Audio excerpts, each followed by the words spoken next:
আসসালামু আলাইকুম। আমার চ্যানেলে আপনাদের সকলকে স্বাগত।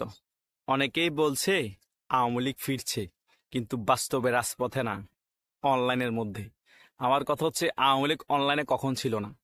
5ই আগস্ট পরবর্তী সময় থেকে এখনো অবধি আওয়ামী লীগ অনলাইন দখল করে রেখেছে, সামনেও রাখবে। কারণ হিউজ পরিমাণে আওয়ামী লীগ সমর্থক অনলাইন ব্যবহার করে, এবং বাংলাদেশে 50% লোকই কিন্তু আওয়ামী লীগের সমর্থক। সো অনলাইন তো দখল থাকারই কথা। দ্বিতীয়ত, আওয়ামী লীগ ক্ষমতায় থাকা অবস্থায় যেভাবে রাজপথ দখল থাকতো সেটা এক বিষয়, আর ক্ষমতা না থাকা অবস্থায় রাজপথ দখল থাকা সেটা আরেক বিষয়। ক্ষমতায় থাকা অবস্থায় যারা ভয় পায় রাজপথে নামতে, তারাও কিন্তু পুলিশ প্রোটেকশন থাকার কারণে সকলে একত্রিত হয়। সে কারণে রাজপথে অনেক মানুষ বেশি দেখা যায় এবং রাজপথ দখল থাকে। কিন্তু দুঃসময়টা অনেক ভিন্ন। দুঃসময়টা তাতে আওয়ামী লীগ সমর্থন করলেও তারা মনে ভয় থাকে, হয়তো কেউ মারতে পারে, হয়তো পুলিশ চার্জ করতে পারে, হয়তো অ্যারেস্ট হতে পারে। যারা ওই লেভেলের মনোভাব পোষণ করে না, দলকে ওই লেভেলে ভালোবাসে না, বা তাদের মনে ভয় কাজ করে, তারা রাজপথে নামে না। তাই লোকবল কম হয় এবং রাজপথে সংগঠিত হতে অনেক সময় লেগে যায়, কোনো দল যদি কোণঠাসা হয়ে যায়। সেই কারণে এখনো আওয়ামী লীগ বিভিন্ন জায়গায় ঝটিকা মিছিল যেখানে করছে, রাজপথে নামলেও যারা নামতেছে তারা অরিজিনাল দলের ফাইটার, এবং তারা জেল জুলুম ভয় পায় না। তারা সত্যিকারের আওয়ামী লীগকে ভালোবাসে, তারা সকল ধরনের পরীক্ষায় উত্তীর্ণ হতে চায়। এরা এক ক্যাটাগরির। আর যারা আপনার সুযোগ সন্ধানী, তারা দলের সুসময়ে শুধু রাজপথে নামবে।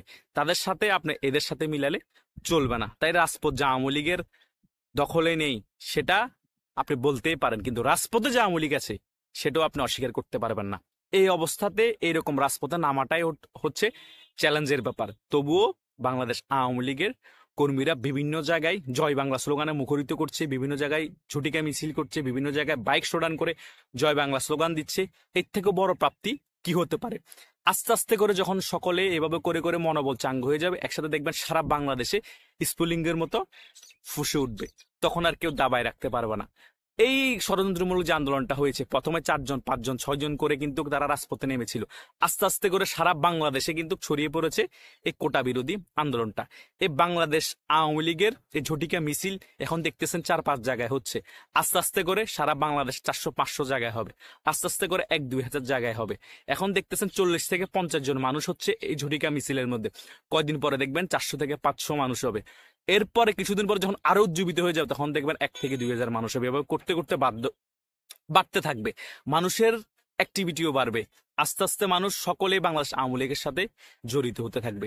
কারণ সাধারণ জনগণ এখন বুঝতে পারতেছে না বাংলাদেশ আওয়ামী লীগের পক্ষে যাবে নাকি এই সরকারের পক্ষে থাকবে, নাকি চুপ হয়ে বসে থাকবে। বাংলাদেশের মানুষ কনফিউশন হয়ে গিয়েছে। কারণ তারা 5ই আগস্ট যে ভুলটা করেছে সেটার খেসারত এখনো 8 মাস দিচ্ছে। সামনে কি আরো খেসারত দিবে, নাকি বাংলাদেশ আওয়ামী লীগ রাজনীতি করুক, একটা ব্যালেন্স থাকুক বাংলাদেশের মধ্যে, সেটা চাইবে সাধারণ জনগণ। সেটা কিন্তু দেখার বিষয়। আপনারা আপনাদের কাজ করে যান। আপনারা জয় বাংলা স্লোগান দিয়ে সারা বাংলাদেশ মুখরিত করার চেষ্টা করেন, আপনারা রাজপথে থাকার চেষ্টা করেন, ঝটিকা মিছিল দেন।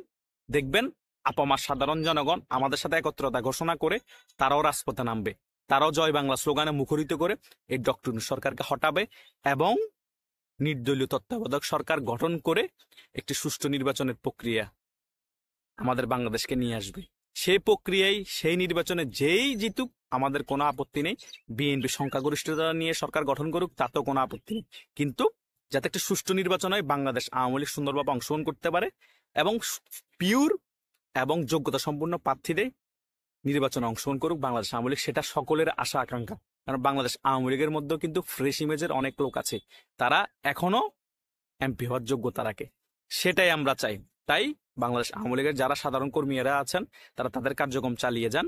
ইনশাল্লাহ সাধারণ জনগণ আমাদের পাশে এসে দাঁড়াবেই, আজ না হয় কাল। ধন্যবাদ সকলকে।